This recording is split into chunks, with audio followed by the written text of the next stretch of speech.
네, 2차 북미 정상회담의 핵담판이 결렬이라는 예상하지 못한 전기로 끝이 나면서 이를 지켜보는 여야의 시선도 엇갈렸습니다. 한편 문재인 대통령은 이르면 다음 주 초에 개각을 단행할 계획인 것으로 알려지고 있습니다. 그 규모는 전체적으로 7개, 8개 부처 장관이 바뀌는 중폭 수준이 될 전망입니다. 네, 관련된 내용을 두 분의 전문가와 함께 짚어보겠습니다. 배종호 세한대 교수, 장성호 건국대 행정대학원장 모셨습니다. 어서 오십시오. 안녕하세요. 네, 안녕하세요. 안녕하십니까. 예, 일단 북미 정상회담 잠깐만 짚자면 결렬이라는 생각도 못한 결과로 나왔고 여야의 반응은 상당히 엇갈렸습니다. 한국당은 정부가 장밋빛 환상만을 이야기했다 이렇게 표현을 했고 민주당은 그래도 비관적으로는 보지 않는다 이렇게 말을 했거든요. 이 여야의 입장 어떻게 분석할 수 있을까요? 저는 뭐 이게 그렇게 비관적이지는 아니라고 봅니다. 네. 왜냐하면은 어쨌든 간에 트럼프 대통령 그리고 김정은 위원장 두 사람이 만나서 상대방의 카드를 확실하게 파악을 했지 않습니까? 예. 한쪽은 대북 제재를 전면적으로 해제해달라 요구했고 또 한쪽은 영변 플러스 알파까지 비핵화를 요구를 했는데 그렇기 때문에 앞으로 제가 볼 때는 실무 협상을 통해서 예. 더 큰 성과를 낼 수도 있다. 다만 문제는 탑다운 방식의 한계가 드러났기 때문에 앞으로 북미 양측이 탄탄한 실무 기초 작업을 통해서 정상회담까지 가야 된다. 예. 이런 부분이고요. 지금 이제 단기적으로는 현 여건에 좀 마이너스죠. 왜냐하면 이제 상당히 기대감을 가졌지 않습니까? 그래서 잘 되면은 김정은 위원장 서울 답방 그리고 또 개성공단 그리고 금강산 재개 이렇게 해서 이제 남북 경협을 확실하게 추진해 나가겠다 했는데 이런 계획이 차질을 빚었지 않습니까? 예. 그렇지만 제가 말씀드린 대로 장기적으로는 더 큰 성과가 나올 가능성이 있고 동시에 지금 우리 한국 문재인 대통령의 역할이 더 커졌어요. 네. 지금 이제 북미 간에는 상당히 교착 국면이 되기 때문에 트럼프 대통령이 김정은 위원장과 회담 직후에 또 문재인 대통령에게 전화를 걸었지 않습니까? 예. 그래서 중재자 역할을 해달라 이렇게 했기 때문에 문재인 대통령의 역할이 굉장히 중요해졌는데 중요한 것은 이제 역할을 잘해야 되는 것이죠. 예. 그럼 이제 어떻게 해야 되느냐? 제가 볼 때는 오히려 김정은 위원장과 남북 정상회담을 판문점 등에서 가져야 된다. 그래서 계속 동력을 살려나가야 된다. 그리고 또 유엔 대북 제재가 허락하는 범위 내에서는 남북의 교류와 협력을 계속해 나가야 된다. 그러면은 제가 볼 때 오히려 악재가 호재로 충분히 바뀔 수 있다. 저는 이렇게 생각을 합니다. 알겠습니다. 너무 걱정할 필요는 없다는 말씀이셨고요. 장 교수님은? 뭐 저는 상당히 걱정이 되는 문제가 네. 아닌가 이렇게 싶은데. 의견이 갈릴 수 있죠. 네, 역시 북한의 핵 문제는 단기적인 문제가 아니고 그리고 국가적인 문제 아니겠습니까? 네. 이것이 당장 합의가 된다 해도 10년, 20년 걸리는 장기적인 그런 해결의 과정을 거쳐야 되기 때문에 우리 국민들은 이것을 인내심을 갖고 지켜봐야 되는데 당장 핵이 타결이 된다면 그것이 다 없어지는 걸로 이렇게 하는 국민들이 상당히 많지 않은가 이런 네. 것들이 상당히 이제 문제라고 봅니다. 전반적으로. 그래서 하노이 빅딜에서 하노이 노딜 회담이 결렬되면 노딜이 이제 뭐 어떤 협상이 결렬됐기 때문에 아무런 성과가 없이 그냥 끝난 것 아니겠습니까? 이런 것이 상당히 이제 국내 정치에서는 상당히 어떻게 보면은 이것을 주도하는 문재인 정부 민주당 당에서는 일정 부분 타격이 있을 것 같고 예. 한국당 입장에서는 봐라. 북한의 핵을 포기하지 않을 것이다. 이번에 하지 않았냐. 이런 식으로 공격의 소재를 삼을 가능성이 상당히 큰데 네. 북핵 문제는 정치권 모두의 문제고 우리 민족의 문제라고 생각을 합니다. 그렇기 때문에 이거에 대해서 정치권이 특히 일희일비하거나 상대당을 공격하는 그런 소재로 삼지 않았으면 좋겠다. 예. 이런 것이 저는 이제 기본적인 것이고 이번에 북한과 미국의 핵 협상을 지켜보면 트럼프 대통령이 북한 핵 문제를 국내 정치와 연계해서 지금 활용하고 있는 것이 아닌가 이런 것이 저는 상당히 이제 걱정되는 부분으로 이제 쳐다봤고 예. 이렇게 봤을 때 북핵 문제가 완벽한 북한이 비핵화 이것은 연변뿐만 아니라 플러스 알파가 있다고 그러지 않았습니까? 이것을 받지 않는 한 트럼프 대통령이 이것을 받지 않을 것이다. 그러면 우리 지금 방금 우리 교수님께서 말씀하셨듯이 문재인 대통령 역할이 훨씬 커졌다. 이렇게 이제 얘기는 하지만 예. 과연 어느 정도 이것을 트럼프 대통령의 마음을 돌려놓을 수 있을 것인가. 그리고 북한의 김정은 위원장의 예를 들어서 플러스 알파 되는 부분을 양보할 수 만들 것인가. 예. 이런 것들도 상당히 어렵기 때문에 대통령이 뭐 여러 가지 앞으로 지금까지 운전자론, 중재자론 상당히 좋지만 예. 지금은 여러 가지 모습을 조심스럽게 살펴봐서 예. 이런 스탠스를 취할 그런 단계에 와 있다고 봅니다. 여기 두 분도 이제 우려와 기대의 시선을 이렇게 보여주시네요. 예. 그런데 이제 역사적인 사례를 우리가 한번 살펴볼 네네. 필요가 있는데요. 1986년도에 아이슬란드의 레이카비크에서 고르바초프 서기장하고 레이건 대통령이 정상회담을 가졌는데 회견도 못하고 그때도 결렬이었죠. 자리를 박차고 나왔거든요. 근데 결과적으로 그 다음 해에 정말로 더 큰 성과로 이어졌거든요. 네. 그래서 미소가 중거리 핵 전략을 감축했고 더 나아가서 이제 미소가 핵 전력을 감축하는 그런 성과를 냈는데 예. 역시 제가 볼 때는 이게 굉장히 어려운 문제 아니겠습니까? 뭐 한두 번에 만난다고 신뢰가 생기고 또 탑다운 방식으로 일방적으로 될 수는 없는 것이기 때문에 하여튼 꾸준하게 노력을 해서 신뢰를 쌓고 그래서 서로 절충안을 만든다면은 얼마든지 앞으로 좋은 결과를 낼 수 있다. 그리고 특히 여기서 이제 굉장히 유념해야 될 것은 이번 회담이 결렬됐는데 북한이나 미국이나 양쪽을 비난하는 것은 최대한 자제하고 있어요. 그렇습니다. 그리고 이제 트럼프 대통령도 대북 제재를 뭐 추가로 하겠다. 또 추가로 군사훈련 하겠다 이런 카드는 내놓지 않고 있고 네. 또 북한의 김정은 위원장도 뭐 핵미사일 실험 하겠다 이런 입장을 내놓지 않고 있기 때문에 얼마든지 양측이 노력하면은 그리고 또 문재인 대통령이 가운데서 중재자, 촉진자 역할을 잘하면은 좋은 결과를 낼 수도 있다. 저는 이렇게 전망을 합니다. 예. 네, 두 분이 북미 정상회담에 대해서 좀 외교적인 평가를 해주셨는데 저희는 다시 정치권으로 돌아와서요. 네. 당장 궁금한 게 문재인 대통령 지지율입니다. 지금 갤럽에서 나온 49%는 이게 하노이 회담이 있기 전에 조사거든요. 이번에 어떻게 나올지가 궁금해지는데 영향이 좀 있을 거라고 보십니까? 국민들은 이번 하노이 빅3 성사되리라고 확신을 하지 않았나.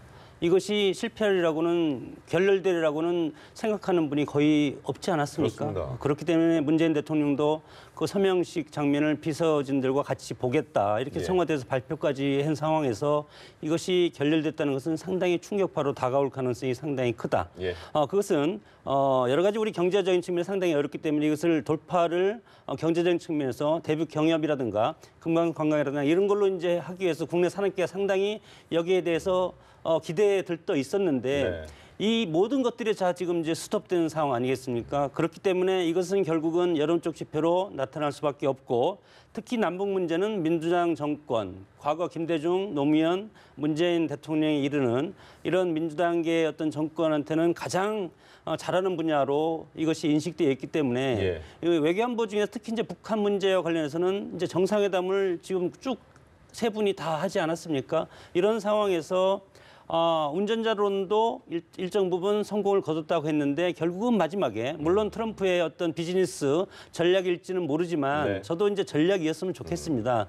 그럼에도 불구하고 현실적으로는 이것이 결렬됐다는 것은 앞으로 이것이 상당히 오랜 시간 뒤로 밀려질 가능성이 있다.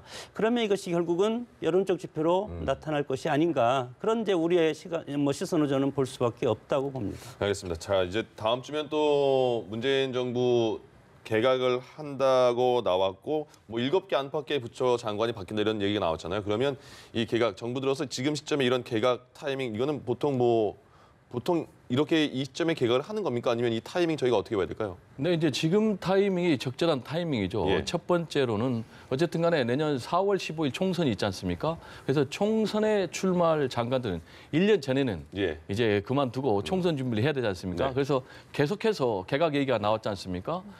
그래서 지금이 이제 적절한 시점이고 그럼에도 불구하고 지금까지 개각을 단행을 하지 못했던 것은 북미 정상회담 2월 27일부터 2월 28일까지 있었기 때문에 이 결과를 좀 지켜보고 예. 개각을 단행해야지 개각 단행의 효과가 나오지 않겠습니까? 더구나 이제 이번에 어쨌든 간에 북미 정상회담에서 성과 없이 결론이 끝나버렸기 때문에 뭔가 다시 반전을 해야 되니까 네. 지금이 제가 볼 때는 개각의 타이밍이 같고요. 예. 그럼 이제 언제 개각을 할 거냐? 그래서 뭐 빠르면 3월 첫 주, 네. 그리고 늦어도 3월 둘째 주에는 제가 볼 때 분위기 반전시키기 위해서 할 것 같고요. 그럼 이제 규모는 어느 정도 되느냐? 예. 대략 뭐 한 7개에서 8개 부처 장관들이 대상이 될 것 같고요. 그럼 이제 이 규모는 뭐 적정한가? 제가 볼 때 이제 좀 적정하다고 봐요. 왜냐하면 집권 3년 차니까 아무래도 좀 안정감이 가장 중요하지 않겠습니까? 예. 뭐 대폭 바꾼다면은 좀 안정감이 떨어질 수 있고 그렇다고는 또 안 바꾸면은 국민들의 또 기대를 충족시킬 수가 없기 때문에 한 7개에서 8개 부처를 바꾼다면은 안정도 꽤 하면서 변화도 꽤 하는 그런 측면이 있을 것 같고 당장 그러다 보니까 현재 국회의원들 뭐 김현미 장관 또 그리고 김영춘 장관, 김부겸 장관 예. 이런 분들이 대상이 될 것으로 그렇게 전망이 됩니다. 알겠습니다. 네, 구체적으로 거론되는 인사들을 좀 살펴보자면 예. 진영 의원이 검증에 들어갔다고 하거든요. 근데 지난 정권에서 보건복지부 장관 했잖아요. 만약에 이번에 발탁이 된다면 좀 파격적인 건 맞는 건가요? 그래서 검증은 뭐 20-30명 정도 해서 예. 많은 수를 검증을 하는데 지금 유력 주자로 행안부 장관으로 지금 거명이 되고 있지 않습니까? 진영 장관은 물론 전북 고창 출신이고 예. 서울 용산에서 지금 사선 의원입니다. 네. 17, 18, 19대는 한나라당에서 했고 그리고 전당대회 부의장도 하고 18대 대통령인지 인수위 부위원장도 하고 예. 또 박근혜 정권이 출범하고 바로 첫 내각에서 50대 보건복지부 장관 상당히 상징성이 있는 인물이고 지난 공천 파동 때 그때 당시 민주당에서 영입을 해서 다시 공천을 둬서 20대는 특이하게 더불어민주당의 국회의원으로 예. 당선이 된 예. 물론 뭐 호남이라는 지역의 특성이 있기 때문에 아마 민주당에서 받을 수도 있고 그리고 박근혜 전 대통령과의 여러 가지 어떤 복지 분야에 관한 그런 시각 차이 이런 것을 중간에 사표를 내지 않았습니까? 예. 이런 것들을 민주당에서 영입을 해서 이제 20대 국회의원까지 사선 국회의원까지 만들어졌는데 예.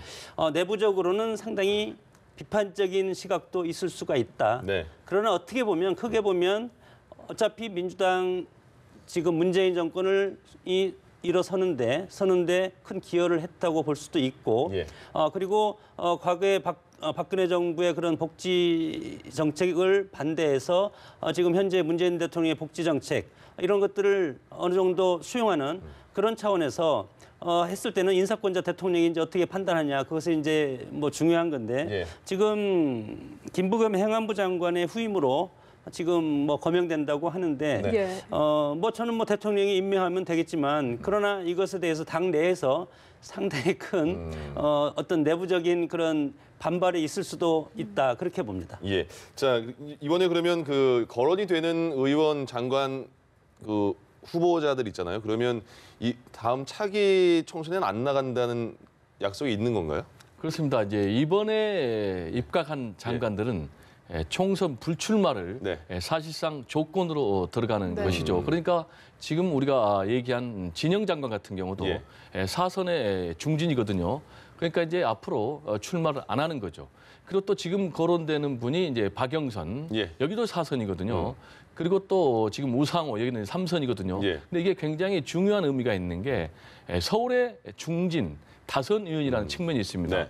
그럼 이제 진영 의원 같은 경우에 입각을 하게 된다면은 다선 의원인데 입각하는 면도 있지만은 제가 볼 때는 탕평의 인사다라는 그런 의미가 상당히 큽니다. 네. 지금 이제 왜냐하면 계속 코드 인사냐 하는데 지금 진영 인사 의원 같은 경우는 어쨌든 간에 친문은 아니거든요. 거기다가 과거에 친박이었거든요, 한때. 네. 근데 나중에 탈박이 됐다가 결국 이제 진영을 민주당까지 바꿨는데 이런 사람을 하게 되면은 탕평을 넘어서 협치 아닌 협치다. 이런 평가까지 받고 있거든요. 예. 근데 여기에 또 중요한 함의가 담겨 있는 게 뭐냐면은 지금 이해찬 대표 같은 경우에 이번 총선 승리를 위해서 대대적인 물갈이를 해야 되겠다. 그러면 그 우선 대상이 누구냐면은 서울의 중진 다선 의원이에요. 네. 그럼 이제 이 세 명의 서울의 중진 다선 의원이 빠지게 되면은 그만큼 이해찬 대표 입장에서는 굉장히 새로운 인사를 영입할 수 있는 수혈할 수 있는 이제 그런 룸이 생기는 거죠. 예, 예. 그럼 이제 이 사람들 또 어떻게 되느냐? 네. 그럼 이대로 정치적인 미래가 끝나는 것이냐? 그게 아니고 네.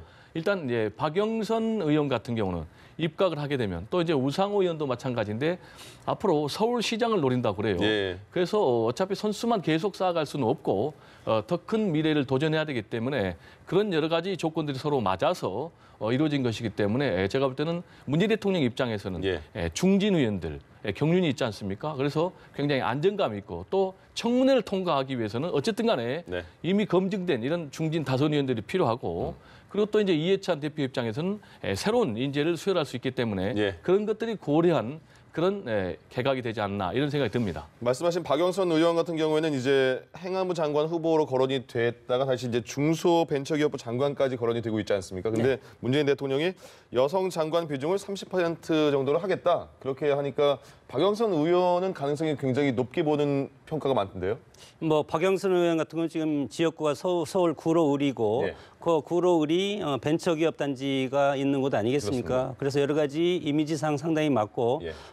물론 여성 30% 그 할당 거기에도 딱 적용이 되고 그리고 차기 서울시장 후보 2022년 예. 거기에도 이번에도 서울시장 후보에 출마하지 않았습니까? 그렇게 여러 가지로 맞기 때문에 저는 박영선 의원은 이번에 무조건 되겠다? 무조건 들어간다. 저는 100% 들어간다고 봅니다. 알겠습니다. 여러 가지 조건이 많기 때문에. 예. 네, 배 교수님 평가를 들어보자면은 지금 거론되는 인사들이 청와대로 가게 되면은 당청이 서로 윈윈이다 이렇게 보셨거든요. 근데 궁금한 게 사실 지금 거론되는 인물들이 의원 아니면은 청와대 네. 출신 인사거든요. 문재인 정부의 인재풀이 너무 좁은 게 아니냐, 아니면 너무 인사 검증을 의식한 게 아니냐 하는 비판은 어떻게 보십니까? 이제 아무래도 문재인 대통령 입장에서는 인사 검증을 의식하지 않을 수가 없죠. 네. 왜냐하면 장관이 공백이 되면은 국민들이 또 불안해하니까 아무래도 인사 검증을 통과할 그런 인물이 최우선 순위로 고려될 수밖에 없고요. 예. 앵커께서 대통령이라면 아마 똑같이 할 것 같아요. 예. 근데 이제 돌려막기 인사라는 비난과 관련해서는 제가 볼 때는 이제 최근에 청와대 비서관의 경우는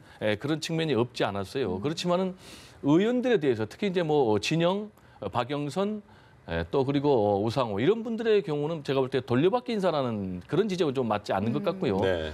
다만 이런 문제가 있습니다. 현역 의원들이 인사청문회 통과하기 좋다는 이유로 대거 입각을 하게 되면은 어쨌든 간에 청와대와 국회 그리고 입법부와 행정부가 어쨌든 간에 건강한 경쟁 관계가 안 되죠. 예, 어떻게 보면 이제 건강한 긴장 관계, 예. 체크 앤 밸런스를 좀 유지해야 되는데 그런 게 이제 무너질 수 있다라는 지적은 맞는데 제가 볼 때 뭐 돌려막기라는 지적은 좀 맞지 않은 것 같고 예. 다시 돌아와서 문재인 대통령 입장에서는 어쨌든 간에 검증된 인사 그리고 공백이 없는 그런 인사를 해야 되기 때문에 이런 중진의 현역 3명을 좀 발탁할 가능성이 매우 큰 것으로 그렇게 전망이 됩니다. 뭐 저는 정말 우리가 지금 대통령 중심제 국가 아니겠습니까? 네. 그리고 삼권 분립 국가인데 순수한 대통령제 미국 같은 경우는 의원이 내각에 들어올 수가 없습니다. 예. 그러나 우리는 대통령 중심제에다 내각 지요수를 대폭 끌어와서 누더기 헌법이라고 저는 생각을 하는데 네. 이런 상황에서 보니까 내각의 의원 국회의원들을 내각에 포진해서 대통령이 이것에 대해서 같이 또 대통령이 또 지시하는 업무를 수행하는 것이 또 장관 아니겠습니까? 이런 식으로는 이제 바람직스럽지 않다. 저는 이제 순수하게 그렇게 보는데 네. 그렇기 때문에 저는 개헌이 필요하다고 봅니다. 그래서 개헌을 해서 정말 순수한 대통령제로 갈 것인지 아니면 의원 내각제로 갈 것인지 네. 이런 것들이 필요하고 물론 지금은 청문회가 상당히 어렵기 때문에 예. 국민의 수준이 상당히 높아지지 않습니까? 그렇기 때문에 의식해서 의원을 자주 발탁을 하는 그런 경향이 있는데 이것도 마찬가지로 앞으로 시스템상으로 상당히 많이 수정을 해야 될 부분이라고 봅니다. 알겠습니다. 다음 주 일단 개각이 이루어질 것으로 보이니까 그때 한번 보도록 하고요. 다음은 한국당으로 가보겠습니다. 황교안 체제가 이제 시작이 됐습니다. 당내에서는 큰 표출이 어쨌든 당 대표가 된 거 아니겠습니까? 그렇습니다. 근데 이제 첫 번째 계속 궁금했던 게 5.18 망언과 관련해서 징계를 유예했던 김진태 의원과 김순례 의원은 최고위원이 됐고요. 과연 이들에게 일단 윤리위원회는 말을 따르겠다 이렇게 말은 했지만은 당대표의 역할도 그래도 있지 않겠습니까? 어떻게 이들을 처리할까요? 이게 아주 골치 아픈 문제예요. 중징계 할 수도 없고 예. 안 할 수도 없고 굉장히 골치 아픈 문제예요. 지금 이제 황교안 대표가 됐죠. 예. 이전 정부에서 뭐 법무장관도 하고 국무총리도 하고 대통령 권한대행까지는 했지만은 어쨌든 간에 뭐 관료적인 틀 안에서 있었고 예. 정치 세계는 이제 처음으로 본인이 뛰어서서 리더십을 발휘해야 되는데 첫 번째 문제가 너무 큰 난제예요. 네. 지금 어쨌든 간에 이미 이종명 의원 같은 경우는 윤리에서 제명 결과를 제명. 냈지 않습니까? 예. 그런데 지금 김순례 최고위원이 됐어요. 선출직으로. 예. 그런데 이걸 제명을 한다? 굉장히 큰 부담이 되겠죠. 그런데 제명을 안 한다? 그러면 또 여기에 대해서 형평성 시비가 도는 거예요. 네. 그런데 제명을 하게 될 경우에는 당장 본인이 친박 그리고 태극기 부대의 지지를 받았는데 그 세력들이 등을 돌릴 수가 있거든요. 그럼 이제 제명을 안 하면 어떻게 되느냐? 말씀드린 대로 형평성 논란도 있고 예. 그리고 그러면은 여태껏 이제 본인이 경선 과정에서 어떤 태도를 취했습니까? 탄핵을 사실상 부정하는 그리고 태블릿 PC가 조작됐다는 그런 입장을 보였기 때문에 그러면은 완전히 당이 극우화로 가지 않느냐. 그래서 이른바 황교안 딜레마에 제가 볼 때는 처한 그런 상황인데 네. 그럼에도 불구하고 결국 지금 여론조사를 최근에 보면은 지금 진보, 보수 중도가 각각 한 30%, 30% 되거든요. 그러면은 극우화돼 버리면은 이 중도 30%를 표심을 잡지 못하기 때문에 총선에서도 실패하고 그리고 대선에서도 실패한다는 얘기가 되거든요. 그러면 제가 황교안 대표라면은 읍참마속의 입장에서 뭔가 손을 대야 된다. 그래서 결국은 장기적으로는 중도 표심을 잡아야 하기 때문에 친박을 극복하고 박근혜를 극복하고 탄핵을 깨끗하게 수용하는 그런 입장을 보여야 되지 않나 저는 이런 생각이 좀 듭니다. 예. 정말 그야말로 황교안 대표의 첫 시험대가 아닐까 싶은데 교수님이 보시기에는 제명해야 된다고 보십니까? 뭐 제가 개인적인 가치를 제가 여기서 이제 내세울 수는 없을 것 그냥 같고. 개인적인 의견이 좀 궁금해서요. 교수님께서 어떻게 보시는지. 원리적으로는 제명을 해야 된다고 봅니다. 네. 그러나 이제 다만 이것이 지금 당내 문제 아니겠습니까? 이거와 관련된 뭐 평화당이라든가 민주당이나 상당히 지금 제명하라고 상당히 강하게 황교안 대표를 압박하는데 황교안 신임 대표도 마찬가지 이것이 위기이자 기회라고 생각합니다. 예. 이거에 대해서 어떻게 처리하냐에 따라서 앞으로 당내 입지라든가 당내 여러 가지 역학구도 그리고 당내 갈등 이런 것들이 여러 가지 복잡다단하게 이제 전개될 가능성이 상당히 크기 때문에 예. 제가 보기에는 법조인 출신 아니겠습니까? 윤리위에서 결정하는 대로 따를 것이다. 저는 그렇게 봅니다. 네. 그럼 윤리위에서 이것에 일차적인 책임을 지는데 여기서 예를 들어서 그 이정명 의원처럼 제명을 한다. 그러면 같이 제명의 최고위원회에서 통과시킬 것이고 여기에서 또 다른 징계가 있지 않겠습니까? 그러면 거기에 따를 것이다.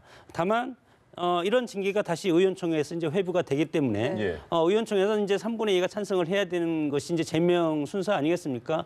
결국은 모든 것들은 당대표지만 당대표가 결정하는 것보다도 윤리위에서 얻는 시스템을 당대표가 그대로 의원총회로 넘기는 그런 역할을 할 가능성이 크다. 예. 그렇게 해서 본인이 이제 대표지만 어떤 당의 절차적인 어떤 시스템을 존중한다. 그런 측면에서 이것을 해결할 거라고 봅니다. 네. 자, 그리고 보면 사무총장이요. 한선교 의원을 내정을 했습니다. 예전에는 굉장히 친박으로 완전 분류가 됐던 그런 인사지 않겠습니까? 그러면 다시 물론 친박 그 경선 기간에도 친박에 대한 꼬리표가 굉장히 많이 붙어 있었는데 한선교 의원을 사무총장으로 내정했다. 그러면 나중에 공청심사위원도 되는 거 아니겠습니까? 한선교 의원이요? 그렇습니다. 예, 그러면 이 어떻게 봐야 될까요? 뭐 그것뿐만이 아니고 일단 당장 당의 살림을 총괄하고요. 예. 그리고 공천 실무 작업을 총괄하기 때문에 사실상 친박 중심의 당 운영을 이미 예고하고 있는 것이죠. 네. 당초에 과연 사무총장을 그래서 친박을 기용할 것인가 아니면 비박을 기용할 것인가 좀 궁금했어요. 그랬군요. 예. 일각에서는 뭐 본인이 통합을 주장했기 때문에 네. 혹시 비박계 사무총장을 기용하지 않을까 한가 이런 전망이 있었는데 네. 역시 이제 친박 이른바 본인은 뭐 친박을 떠났다고 하지만은 원조 친박이거든요. 박지만 씨, 박근혜 전 대통령 동생이죠. 친구이기도 하고 예. 또 최근에 박근혜 전 대통령 생일을 맞아서 페이스북에 매우 가슴이 아프다.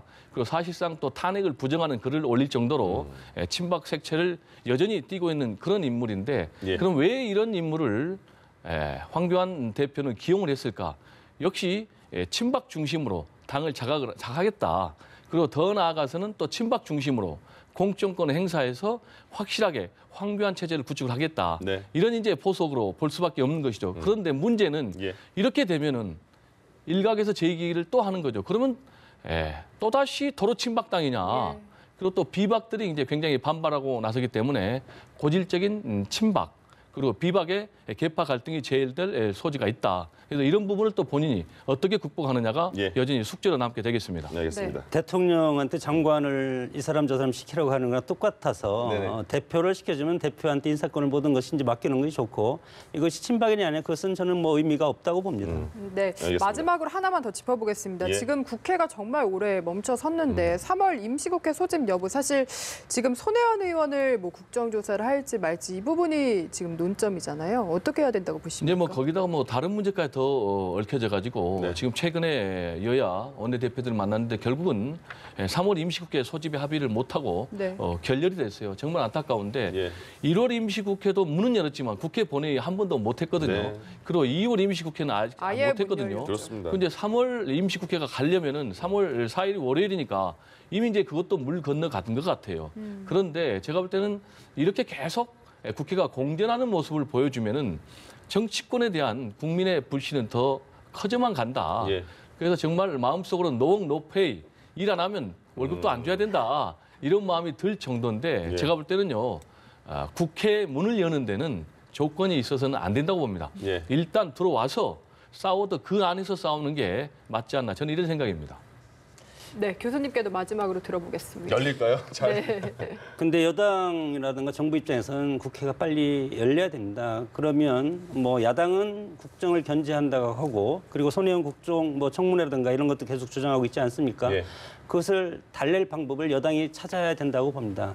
국정을 운영하는 쪽과 성과를 내야 돼서 마음이 바쁜 쪽은 여당 아니겠습니까? 예. 야당은 이것을 견제의 심리라고 하고 그리고 비판하면서 끌 수 있는데 결국은 여당이 야당을 끌어들일 수 있는 그런 어떤 당근책이라든가 이런 것을 먼저 주고 나서 그리고 국회를 정상화. 이것은 저는 손혜원 뭐 국정조사나 청문회를 일단 받아야 되지 않을까 이렇게 봅니다. 여당이 좀 받아줘야 한다까지 들어봤습니다. 네. 지금까지 배정호 세한대 교수, 장성호 건국대 행정대학원장과 함께했습니다. 고맙습니다. 말씀 감사합니다. 감사합니다. 예.